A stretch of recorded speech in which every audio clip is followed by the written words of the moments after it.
하나님의 말씀은 로마서 8장 29절에서 30절에 있는 말씀입니다. 제가 한 절, 여러분이 한 절 읽겠습니다. 하나님이 미리 아신 자들로 또한 그 아들의 형상을 본받기 위하여 미리 정하셨으니 이는 그로 많은 형제 중에서 맏아들이 되게 하려 하심이라. 또 미리 정하신 그들을 또한 부르시고 부르신 그들을 또한 의롭다 하시고 의롭다 하신 그들을 또한 영화롭게 하셨느니라. 아멘. 앉으십시오. 오늘의 본문의 말씀으로 우리가 영화롭게 되는 날, 한번 따라해 볼까요? 우리가 영화롭게 되는 날, 이란 제목으로 여러분과 함께 은혜를 나누겠습니다. 오늘 본문 로마서 8장 29절에서 30절에 보면 아주 중요한 5가지의 능동적인 동사를 기록하고 있습니다. 미리 하셨다, 미리 정하셨다, 또 우리를 부르셨다, 우리를 의롭게 하셨다, 우리를 영화롭게 하셨다. 몇 가지예요? 몇 가지를 읽었습니까? 5가지를 읽었죠. 이 5가지 동사는 하나님께서 허물과 죄로 죽었던 우리를 구원하시는 과정을 설명하는 말씀입니다. 신학적으로 구원의 서정이라고도 말합니다. 첫 번째 29절에 보면 하나님이 미리 아신 자들이라고 말씀합니다. 하나님이 미리 아신 자들, 미리 아셨다라는 단어의 헬라어는 프로에그노라는 단어입니다. 이 단어의 원형이 알다라는 뜻을 가진 헬라어 기노스코입니다. 히브리어 야다와 같은 동일한 말인데요. 특별히 기노스코는 단순히 지적인 암뿐만 아니라 인격적인 사랑과 애정을 의미하는 단어입니다. 그래서 성경에서 하나님이 누군가를 아신다, 하나님이 누군가를 아신다라는 것은 하나님이 인격적으로 그를 사랑하신다는 의미입니다. 그러니까 하나님이 다윗을 아셨다, 그러면 하나님이 다윗을 사랑하셨다라는 뜻이죠. 그렇습니다. 하나님은 창세전, 시간이 시작되기 전 그분은 이미 우리들을, 저와 여러분을 인격적으로 사랑하신 분이십니다. 아멘. 하나님께서 창세전 저와 여러분들을 뭐 하셨다? 인격적으로 사랑하셨다. 두 번째 29절에 보면 미리 정하셨다라는 말씀이 있습니다. 이 말씀의 의미는 하나님이 미리 계획을 세우셨다라는 의미입니다. 하나님이 정하셨다라는 건 하나님이 뭐 하셨다고요? 계획을 세우셨다.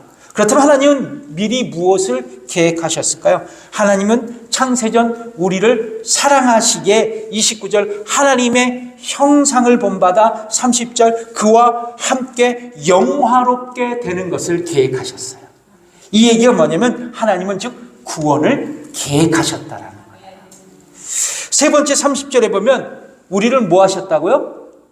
부르셨다라고 말씀합니다. 그러니까 하나님께서 우리를 사랑하시고 구원을 계획하셔서 복음으로 우리를 부르셨다는 것입니다.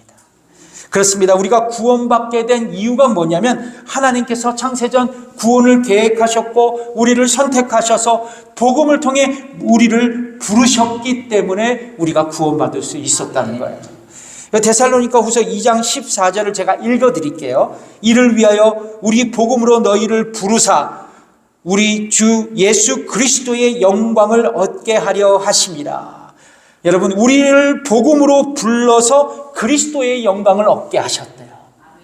우리가 복음으로 부르셔서 우리를 구원하셨다고 성경은 말씀하고 있습니다. 그래서 우리는 복음의 말씀으로 부르심을 받은 자들이에요. 옆분과 인사하겠습니다. 당신은 복음으로 부르심을 받은 자입니다. 예.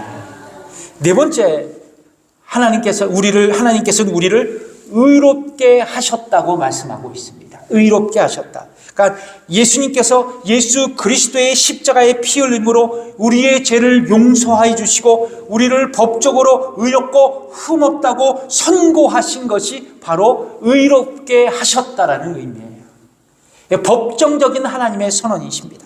그래서 우리가 예수 그리스도의 십자가의 공로로 하나님 앞에서 의롭게 여겨지게 된 것입니다. 그리고 하나님의 자녀가 되었어요. 근데 중요한 것은 이것입니다. 하나님께서 미리 사랑하시고 선택하시고 복음으로 부르시지 않았다면 어느 누구도 하나님 앞에서 의롭다함을 받을 수 없었다는 거예요. 마지막으로 우리를 영화롭게 하셨다라고 말씀하고 있습니다. 영화롭게 하셨다. 어떤 세 사람이 다음과 같은 질문을 했다고 합니다. 장례식에서 당신이 관 속에 있을 때 가족들이나 친구들이 당신을 애도하면서 당신에 대해 뭐라고 말하는 것을 듣고 싶나요? 첫 사람이 대답했습니다. 나는 아주 유능한 의사였고 훌륭한 가장이었다는 소리를 듣고 싶습니다. 두 번째 사람이 대답했습니다. 나는 아주 좋은 남편이었고 아이들의 미래를 바꾸어 놓은 탁월한 선생님이었다라는 이야기를 듣고 싶습니다. 드디어 마지막 사람이 이렇게 얘기했다고 합니다. 나는 이런 말을 듣고 싶습니다. 관 속에서 소리가 납니다. 관 속에서 소리가 납니다. 그렇습니다. 죽음을 앞둔 이들에게 또한 죽음을 당한 이들에게 유일한 소망이 있다면 그의 육신이 부활해서 다시 육체적으로 살아나는 것일 것입니다. 성경은 예수님께서 재림하시는 그날 믿는 자들에게 육체적인 부활이 있을 것을 말씀하고 있습니다. 이것을 신학적인 용어로 영화라고 합니다. 영화. 따라해 볼까요? 영화. 즉 영화란 뭐냐면 예수 그리스도께서 이 땅에 재림하셔서 그동안 죽은 모든 신자들의 육체를 변화시켜서 모든 신자들이 동시에 그리스도와 같은 완전한 부활의 몸을 잊게 된다는 것입니다. 성도 여러분, 마지막 날 예수님께서 재림하시는 그날 여러분 모두가 영화로운 삶을 살아가게 될 것을 믿고 계십니까? 여러분 육체의 부활을 믿고 계시냐는 거예요. 믿고 계시면 우리 아멘 크게 합시다. 아멘. 예. 그러니까 우리는 부활의 소망을 가진 자들입니다. 부활의 소망을 가진 자들입니다. 별로 감이 안 오시는데요. 여러분 부활의 소망이 얼마나 큰 축복인지를 이제부터 여러분들에게 말씀해 드릴게요. 그렇다면 성경은 신자들의 영화로운 삶에 대해 어떻게 말씀하고 있을까? 첫 번째는요. 인간은 누구나 죽는다는 거예요. 인간은 누구나 죽는다. 여러분 동의하십니까? 죽어요 다. 저도 죽고 여러분도 죽습니다. 근데 성경에 보면 아담과 하와의 범죄로 그들은 에덴 동산에서 쫓겨나죠. 창세기 3장 24절의 말씀을 읽겠습니다. 시작. 이같이 하나님이 그 사람을 쫓아내시고 에덴 동산 동편에 그룹들과 두루도는 화영검을 두어 생명나무의 길을 지키게 하시니라. 그러니까 이후 아담과 하와의 죄를 전가받은 인간은 뭐가 되었어요? 죄인이 되었고 하나님의 형벌을 인간이 감당해야 했습니다. 그것이 바로 하나님으로부터 분리되는 사건이었어요. 그 형벌은 하나님과 인간이 분리된 사건이었습니다. 인간은 원래 하나님을 의존하며 살아갈 존재였지만 범죄 이후 인간은 하나님으로부터 분리되어 자신의 능력과 힘으로 이 땅을 살아가야만 했습니다. 결과적으로 하나님으로부터 분리되어 살아가는 인간에게 어떤 증상이 찾아왔느냐? 죽음의 증상들이 찾아오게 되었습니다. 어떤 증상들이요? 죽음의 증상들이 찾아오게 됐습니다. 하나님 없이 살아가는 인간들에게 죽음의 증상들이 찾아온 거예요. 신학자 루이스 볼커프 이분인데요. 이분에 의하면 인간에게 찾아온 죽음의 증상을 4가지로 얘기하셨습니다. 어떤 거냐면 첫 번째, 영적인 죽음이 인간에게 찾아왔다는 거예요. 영적인 죽음은 그야말로 하나님과 인간이 분리된 상태를 말하는 겁니다. 그리고 이 영적인 죽음은 예수 그리스도의 십자가의 속죄만이 이 영적인 죽음을 제거할 수 있었어요. 두 번째, 영적인 죽음뿐만 아니라 삶의 고통이 찾아왔다 그럽니다. 삶의 고통. 여러분, 창세기에 보면 아담과 하와가 범죄한 이후 아담의 후손들은 영원한 삶을 박탈당하고 살아가게 됩니다. 그리고 그들에게 찾아온 것은 뭐냐면 삶의 고통이었어요. 자, 그래서 대표적으로 아담에게 온 고통은 뭐예요? 아담에게 찾아온 고통은 노동의 고통이 찾아왔어요. 또 하와에게 찾아온 고통은 출산의 고통이 찾아왔습니다.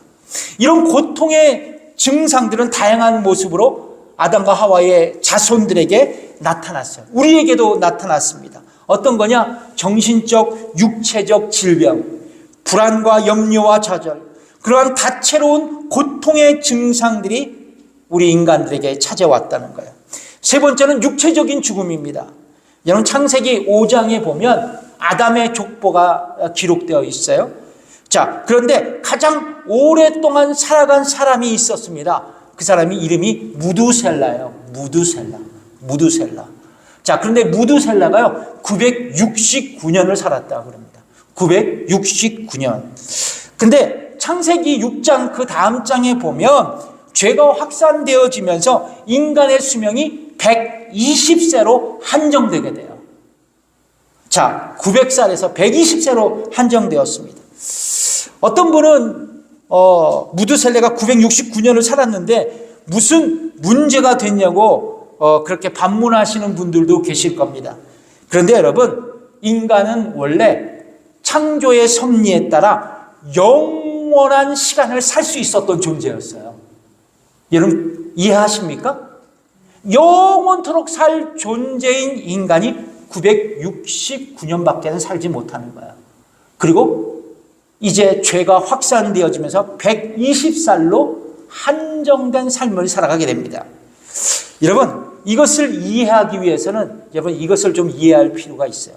성경에 보면 하나님의 하루를 며칠로 계산합니까? 하나님의 하루는 1000년과 같다.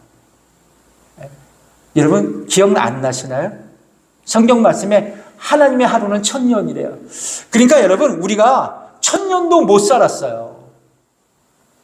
범죄한 이후 1000년도 못 샀습니다. 하나님 입장에서는 하루살이 같은 존재로 전락하고 말았던 거예요.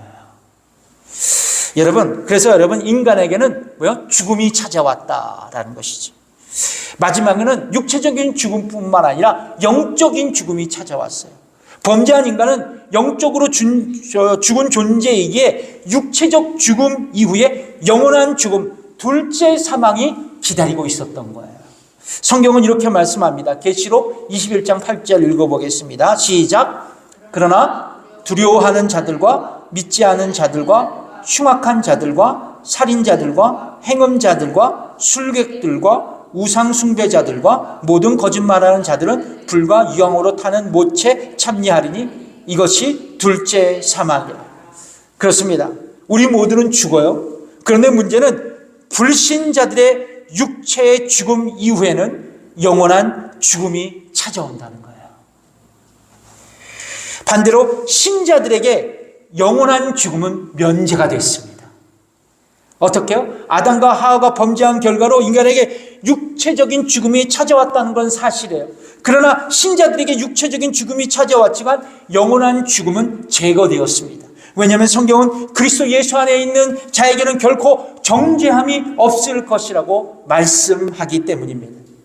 그렇습니다. 아담의 죄의 책임으로 육체적인 죽음이 찾아온 것은 사실이지만 다른 죄의 책임인 영원한 죽음은 신자들에게 더 이상 적용되지 않는다는 사실입니다. 왜냐하면 예수 그리스도께서 십자가의 죽으심으로 죄인의 죄값을 모두 지불하셨기 때문입니다. 그런데 우리가 간과하지 말아야 할 것이 있습니다. 예수 안에 있는 자들에게는 결코 정죄함이 없지만 그렇다고 해서 여러분 자신의 욕심과 욕망대로 막 살아가서는 안 된다는 거예요. 막 살아가면서는 안 된다는 거예요. 구원받은 하나님의 자녀이지만 천국이 보장된 신분이지만 이 세상에서 막 살아가서는 안 된다는 거예요. 왜냐하면 최후의 심판날에 신자들이 살아온 삶의 궤적을 평가하는 시간이 있기 때문에 그래요. 그래서 여러분, 우리가 살아왔던 생애를 주께서 심판하신다는 거예요. 결산의 날이 우리에게 있다는 것입니다. 그게 고린도후서 5장 9절에서 10절에 있는 말씀이에요. 읽어보겠습니다. 시작. 그런즉 우리는 거하든지 떠나든지 주를 기쁘시게 하는 자가 되기를 힘쓰라. 이는 우리가 다 반드시 그리스도의 심판대 앞에 드러나 각각 선악간에 그 몸으로 행한 것을 따라 받으려 함이라. 그러니까 사도 바울은 고린도 교회 성도들에게 주를 기쁘시게 하는 자가 되라고 힘쓰라고 권면하면서 그 이유로 뭐를 얘기하냐면 우리가 반드시 그리스도의 심판대 앞에 각각 선악간에 행한 행실대로 심판을 받기 때문이라고 그렇게 말씀하고 있어요. 뿐만 아닙니다. 로마서 14장 14절에서 12절에 보면 우리가 하나님 앞에서 자신의 죄를 자백하고 직고할 때가 올 것이라고 그렇게 기록하고 있습니다. 읽어볼까요? 시작. 기록되었으되 주께서 가라사대 내가 살았노니 모든 무릎이 내게 꿇을 것이요 모든 혀가 하나님께 자백하리라 하였느니라. 이러므로 우리 각인이 자기의 일을 하나님께 직고하리라. 한 걸음 더 나아가서 성경은 나의 은밀한 생각, 말, 행동, 그리고 나의 숨겨진 죄들도 마지막 날에 드러날 것을 말씀하고 있어요. 그러니까 심판당한다는 거예요. 고린도전서 4장 5절의 말씀을 읽겠습니다. 시작. 그러므로 때가 이르기 전 곧 주께서 오시기까지 아무것도 판단치 말라. 그가 어두움에 감추인 것들을 드러내고 마음의 뜻을 나타내시리니. 마지막 날 우리의 생각과 모든 말을 주께서 심판하신다는 겁니다. 그렇습니다. 성경은 주의 재림 시 최후의 심판날에 신자들의 모든 삶을 평가하신다는 거예요. 그걸 들여다보신다는 겁니다. 그러므로 여러분, 우리는 마지막 날까지 하나님을 의지하며 그분의 뜻대로 살아가야 한다는 거예요. 여러분 믿으십니까? 구원받고 나는 천국에 갈 존재라는 걸 믿는 것으로 끝나는 게 아니에요. 구원받은 하나님의 백성으로 이 땅에서 어떻게 살아갈 것인가를 곰곰이 고민하면서 하나님의 뜻대로 살아가야 한다는 것입니다. 두 번째입니다. 두 번째. 성경은 신자들의 영원한 삶에 대해 어떻게 말씀하고 있습니까? 두 번째로 넘어가겠습니다. 두 번째, 신자들의 죽음 이후 그의 영혼은 즉시 하나님의 품에 안긴다는 거예요. 인간은 모두 죽어요. 그러나 신자들이 죽은 이후에는 그의 영혼은 즉시 하나님 품으로 돌아간다는 겁니다. 그러니까 여러분, 죽으면 끝이 아니에요. 여러분들의 영혼이 소멸되는 것이 아닙니다. 여러분들이 죽어서 여러분들의 영혼이 잠자는 게 아니에요. 여러분들의 영혼이 즉시 하나님께로 돌아갑니다. 그래서 여러분, 우리 박 장로님께서 돌아가셨습니다. 그 말이 맞더라고요. 옛날에 그처럼 돌아가셨다고. 어르신 돌아가셨다고. 그게 말 성경적인 언어 같아요. 우리의 영혼은 하나님께로 돌아간다라는 거죠. 성도 여러분, 인간의 죽음은 그의 영혼이 육체로부터 분리되는 사건을 뜻해요. 죽음은 뭐냐? 영혼과 육체가 분리되는 사건입니다. 그런데 특별히 그리스도인의 죽음 이후에는 새로운 만남이 약속되어 있어요. 그러니까 신자가 죽으면 그의 육체는 이 땅에 묻히지만 그의 영혼은 즉시 기쁨 중에 하나님의 품으로 돌아가게 됩니다. 사도 바울은 이렇게 고백하죠. 제가 그냥 읽어드릴게요. 고린도후서 5장 8절. 우리가 담대하여 원하는 바는 차라리 몸을 떠나 주와 함께 거하는 그것이니라. 몸을 떠나 누구와 함께 거하는 것? 주와 함께 거하는 것. 그러니까 우리가 원하는 바는 몸을 떠나 주와 함께 거하는 것이라고 사도 바울은 고백합니다. 예수님도 십자가에 달린 그 한편의 강도를 향해서 뭐라고 말씀하셨습니까? 누가복음 24장 43절 읽겠습니다. 예수께서 이르시되 내가 진실로 내게 이르니 오늘 내가 나와 함께 낙원에 있으리라 하시니라.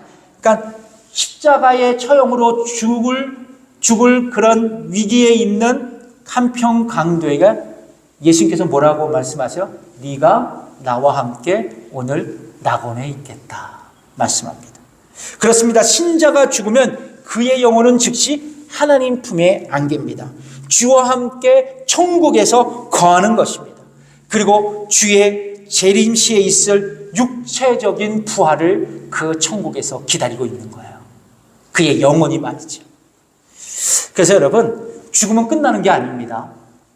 여러분, 죽으면 내 영혼은 하나님 품으로 안겨요. 여러분, 소망이 되지 않습니까? 여러분, 근데 그 전제 조건이 있어요. 내가 참 신자일 때, 거듭난 신자일 때 나의 영혼은 하나님의 품에 안기게 됩니다. 반면에 성경은 불신자가 죽으면, 믿지 않는 사람들이 죽으면 즉시 그의 육신은 땅에 묻히고 그의 영혼은 영원한 지옥 형벌에 던져진다고 말씀하고 있어요. 그러니까 완전히 극명하게 다르죠. 예수 믿는 자들은 하나님의 품에 안기고 예수 믿지 않는 불신자들은 지옥 형벌에 떨어진다라는 것이죠. 베드로후서 2장 9절의 말씀을 읽겠습니다. 주께서 경건한 자는 시험에서 건지시고 불의한 자는 형벌 아래 두어 심판날까지 지키신다. 그러니까 불의한 자든 형벌 아래 두어 심판날까지 지키신다고 말씀합니다. 그러니까 불신자들의 영혼은 지옥에 던져진다는 거예요. 그리고 불신자들은 지옥의 고통과 어둠 속에서 지옥에서 주의 재림에 있을 최후의 심판을 기다린다고 성경은 말씀합니다. 여러분, 천국이 있다고 믿으십니까? 믿으신다고? 천국이 있다고 믿으십니까? 그럼 반대로 지옥이 있다는 것을 믿으십니까? 근데 보통 사람은 천국이 있다는 것은 막 긍정적으로 대답하는데 지옥이 있다는 것을 믿냐고 물어보면 대답이 시원치 않습니다. 뭐냐면 뭐 죽으면 끝인데 뭘 지옥이 어디 있어? 라고 반문합니다. 그런데요, 여러분, 성경은 지옥이 있다는 것을 우리에게 분명히 말씀하고 있어요. 천국도 있고 지옥도 있다고 말씀합니다. 예수님은 이렇게 말씀합니다. 마태복음 5장 30절의 말씀을 읽겠습니다. 시작. 또한 만일 내 오른손이 너로 실족해 하거든 찍어내버리라. 내 백체 중 하나가 없어지고 온몸이 지옥에 던지우지 않는 것이 유익하니라. 마태복음 25장 41절. 또 왼편에 있는 자들에게 이르시되 저주를 받은 자들아 나를 떠나 마귀와 그 사자들을 위하여 예비된 영영한 불에 들어가라. 그렇습니다. 성경은 이처럼 우리에게 지옥이 실제한다는 것을 말씀하고 있는 거예요. 그래서 지옥은 상상의 나라가 아닙니다. 꾸며낸 가상의 이야기가 아니에요. 특별히 예수님께서 지옥이 실제인 것을 가장 극적인 장면으로 말씀해 주신 성경 구절이 있습니다. 누가복음 16장에 기록되어 있는데요. 누가복음 16장에 어떤 스토리가 기록되어 있냐면 부자와 나사로의 이야기입니다. 부자와 나사로. 여러분, 이 이야기가 지어낸 이야기, 비유의 이야기라고 여러분 생각하시죠? 근데 저는 달라요. 예수님께서 상상력이 좋으신 분이라는 건 제가 인정하지만 너무 실증적이에요. 실제적입니다. 그래서 여러분, 예수님께서 실제로 지옥의 광경을 보시고 말씀해 주시는 장면으로 저는 이해하고 있어요. 저는 그렇게 이해합니다. 실제 지옥의 광경을 보면서 예수님께서 저희들에게 말씀하신 것이 나사로와 부자와 나사로의 이야기입니다. 자, 부자가 죽어서 어디 갔어요? 부자가 죽어서 음부에 갔습니다. 정확하게 음부에 갔어요. 여러분, 여기서 음부는 헬라어로 하데스예요. 이 단어의 의미는 영원한 고통의 장소인 지옥을 의미합니다. 하데스에 떨어졌어요. 그리고 지옥의 형벌은 영영한 불이 일어나는 곳이라고 그 이야기에서 증언하고 있습니다. 이어서 예수님은 이 지옥의 불구덩이에서 호소하는 부자의 고통스러운 모습을 이렇게 표현하고 있었습니다. 누가복음 16장 24절 읽겠습니다. 불러 가로되 아버지 아브라함이여 나를 긍휼히 여기사 나사로를 보내어 그 손가락 끝에 물을 찍어 내 혀를 서늘하게 하소서. 내가 이 불꽃 가운데서 고민하나이다. 예, 막 불꽃 가운데 목이 타서 갈증이 나서 막 고통하고 있는 거예요. 여기서 여러분 고민하다라는 단어가 있어요. 고민하다. 헬라어로 오디노마이라는 단어로 쓰였습니다. 오디노마이. 의미는 뭐냐면 계속적으로 불에 의해서, 불꽃에 의해서 심한 고통을 당하고 있다는 거예요. 그러니까 내가 고민한 아이다라는 건 내가 불꽃 가운데서 계속적으로 고통을 당한다, 이 이야기를 하는 겁니다. 예수님은 이 지옥의 불의 형벌에 대해서 이렇게 말씀하셨습니다. 마가복음 9장 47절에서 49절의 말씀입니다. 읽어볼게요. 시작. 만일 내 눈이 너를 범죄케 하거든 빼어버리라. 한 눈으로 하나님의 나라에 들어가는 것이 두 눈을 가지고 지옥에 던지우는 것보다 나으니라. 거기는 구더기도 죽지 않고 불도 꺼지지 아니하니라. 사람마다 불로써 소금 치듯 함을 받으리라. 여러분, 지옥은 불신자들이 가는 거예요. 명목상 신자들이 가는 겁니다.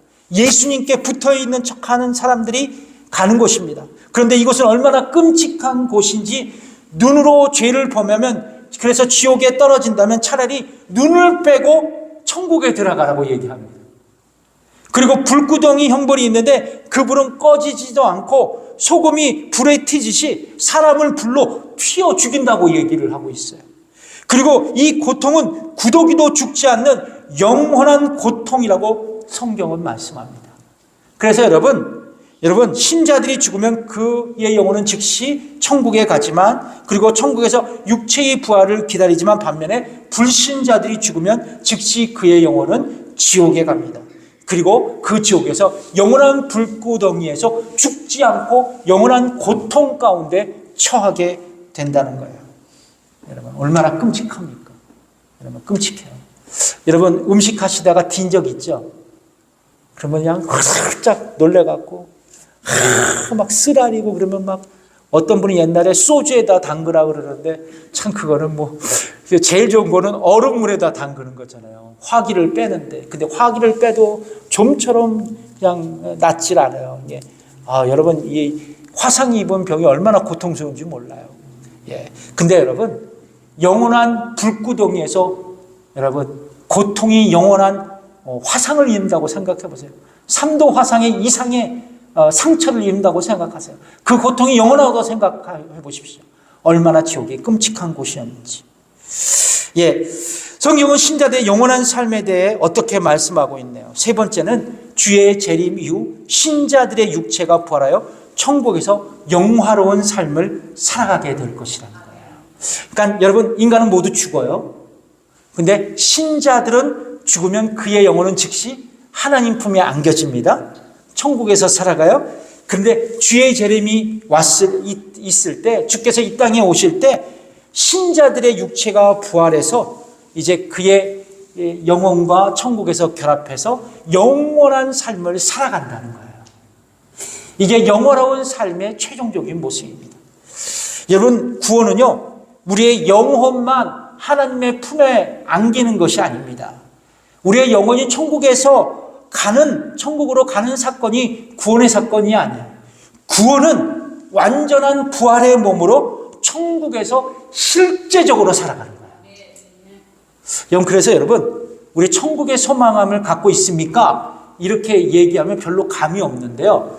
여러분, 여러분들이 죽었던 육신이 부활해서 천국에서 실제적으로 천국의 삶을 살아간다는 거예요. 그렇게 감이 안 오시네. 여러분, 영원히 살 수 있어요, 이 땅에서? 없죠? 그런데 여러분들 죽었던 육체가 부활해서 천국에서 영원한 삶을 살아간다는 거예요.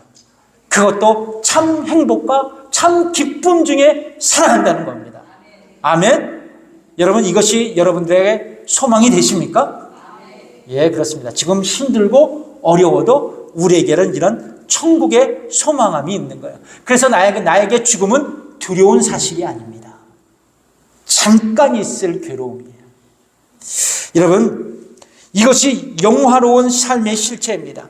때가 차면 이 땅에 예수 그리스도가 재림하십니다. 이때 재림하신 예수님은 살아있는 신자들의 육체를 영광스럽게 변화시키시고 천국에서 영생의 삶을 누리게 하십니다. 그리고 동시에 죽은 모든 신자들의 육체를 부활시키셔 천국에 있는 그들의 영혼과 결합하게 하시고 예수 그리스도와 같은 완전한 부활의 몸으로 입히시고 천국에서 영생의 삶을 누리게 하십니다. 자, 그렇다면 여러분, 우리의 부활한 육체의 모습은 어떨까? 우리가 예수님께서 재림하시는 그날 무덤 속에 있었던 우리의 육체가 부활해서 천국에 올라서서 영원한 삶을 살아가요. 근데 성경은 그 육체의 부활의 모습을 이렇다라고 가르쳐주고 있습니다.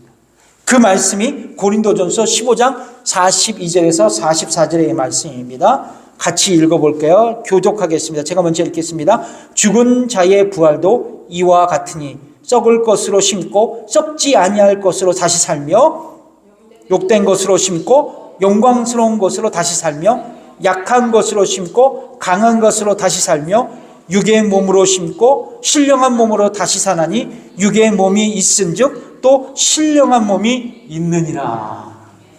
여러분, 우리의 부활의 몸은, 부활의 육체는 뭐냐면 42절 썩지 않는 몸이라 얘기합니다. 이 썩지 않는 몸은 노쇠하지 않는 몸이래요.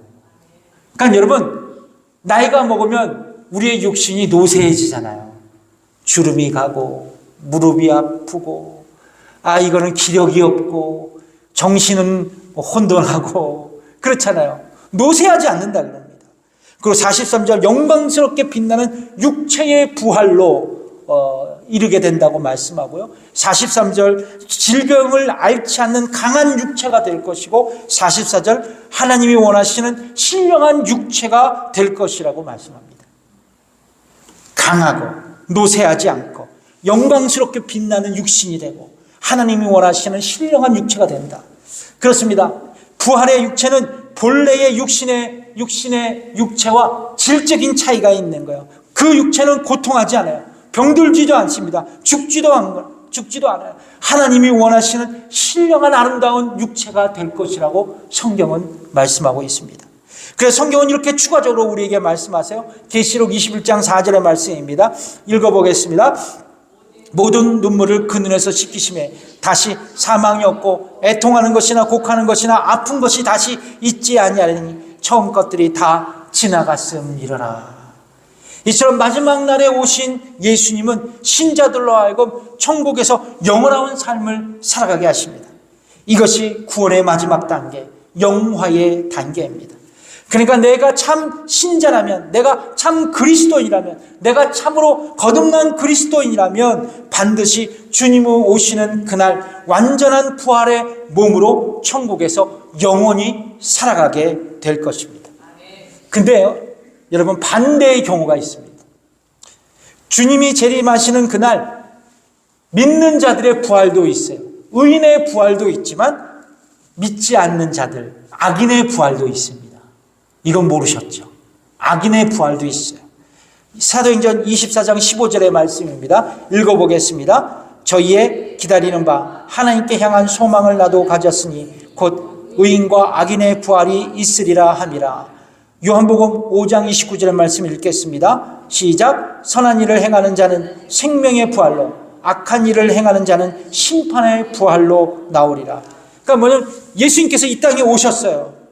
자, 그런데 예수 믿는 자들, 신자들은, 의인들은 생명의 부활로 영원한 생명에 들어가요. 천국의 삶을 살아갑니다. 반면에 악인들, 불신자들은요, 심판의 부활로 지옥에서 영원한 형벌에 처해진다는 거예요. 그러니까 악인들, 불신자들은 예수님께서 재림하시는 그날 지옥에서 고통당하잖아요. 지옥에서 고통당해요. 그들의 지옥에서 고통당하는 그들의 영혼이 부활해요. 신체적 몸으로 부활합니다. 그래서 어디에 떨어지냐? 영원히 지옥에 떨어진다는 거예요. 그러면 여러분 비교해봐요. 우리는 예수 믿는 사람들이에요. 그런데 여러분 부활의 몸으로, 실제적인 몸으로 천국에서 영원한 삶을 누리게 되는 거예요. 그런데 믿지 않는 분들, 악인들은요, 뭐예요? 성경에 의하면 그의 육신이 부활해서 지옥에서 실제적으로 고통을 당합니다. 이게 얼마나 무서운 얘기입니까? 자, 그런데요, 계시록 20장 11절에서 15절의 말씀을 보면 이 주의 재림시에 있을 이 최후의 심판을 아주 생생하게 기록하고 있는데요. 한번 읽어볼까요? 저와 여러분 함께 읽겠습니다. 또 내가 크고 흰 보좌와 그 위에 앉으신 자를 보니 땅과 하늘이 그 앞에서 피하여 간데 없더라. 내가 보니 죽은 자들이 물온대소하고 그 보좌 앞에 섰는데 책들이 펴 있고 또 다른 책이 펴졌으며 곧 생명책이라. 죽은 자들이 자기 행위에 따라 책들에 기록된 대로 심판을 받으니 바다가 그 가운데 죽은 자들을 내어주고 또 사망과 음부도 그 가운데서 죽은 자들을 내어주매 각 사람이 자기의 행위대로 심판을 받고 사망과 음부도 불못에 던지우니 이것은 둘째 사망 곧 불못이라. 누구든지 생명책에 기록되지 못한 자는 불못에 던지우더라. 그러니까 이 말씀을 요약하면 흰 보좌에 앉으신 예수님께서 생명책에 기록되지 않은 악인들, 즉 불신자들을 영원한 불못에 던지시겠다고 말씀하고 있어요. 여러분, 여기서 주목해야 될 게 있어요. 첫째는 뭐냐면 재림하시는 예수님은 은혜의 주님이 아닙니다. 여러분 꼭 기억하세요. 심판의 주님이십니다. 백보자의 심판의 주인이세요. 자, 그래서 여러분 두 번째는 심판주로 오신 예수님은 분명히 불신자들을 심판하신다는 거예요. 이게 중요한 요점입니다. 이 구절에. 예수님은 심판주로 오신다. 그 심판주인 예수님은 악인들을 심판하신다. 믿지 않는 자를 심판하신다. 여러분, 이것을 생각해 보세요. 우리도 죽어요. 그리고 무덤에 묻힙니다. 근데 우리의 영혼이 즉시 하나님 앞에 올라가요. 그럼 마지막 날 예수님께서 재림하시면 우리의 육체가 부활해서 나의 영혼과 결합해서 천국에서 영원한 삶을 살아갑니다. 이거는 우리에게 최대의 축복이에요. 그런데 여러분, 우리가 만약 예수 믿는 척한 자, 그리고 명목상의 그리스도인이라면 이 축복을 누리지 못해요. 어떻게 해요? 우리가 죽으면 그 즉시 지옥에 떨어지고, 그리고 그 쪽에서 고통당하다 주께서 오시는 그날 그의 육신이 부활해서 지옥에 던져져서 실제적인 육체의 고통을 당한다는 거예요. 여러분, 우리가 지옥의 형벌을 피할 수 있는 유일한 길은 뭘까요? 뭐죠? 예수님 믿고 구원받는 겁니다. 그게 중요해요. 예수님 믿고 구원받는 겁니다. 예수님이 나의 구원자이시고 인생의 주님이라는 것을 인격적으로 고백하며 믿음으로 고백하고 하나님의 자녀가 되는 것입니다. 거듭난 신자가 되는 거예요. 참 신자가 되는 것입니다. 그 길밖에는 없어요. 그래서 여러분, 성경은 천국과 지옥을 얘기해 주고 있고, 천국은 믿는 신자들이 가는 곳, 지옥은 불신자들이 가는 곳입니다. 명목상의 그리스도인이 가는 거예요. 신자인 척하는 사람들이 가는 곳입니다. 그렇다면 여러분, 오늘 중요한 질문을 여러분들에게 던지겠습니다. 저와 여러분을 포함해서 우리 모두는 지금 참 신자이십니까? 아니면 명목상의 신자이십니까? 여러분, 이것에 답할 수 있다면 우리의 영원한 삶은 달라질 것입니다. 만약 내가 참 신자라고, 예수님 믿는 사람이라고, 예수님이 나의 구원자고 인생의 주님이시라고 고백하신다면 여러분, 이 영원한 삶은 나의 것이 됩니다.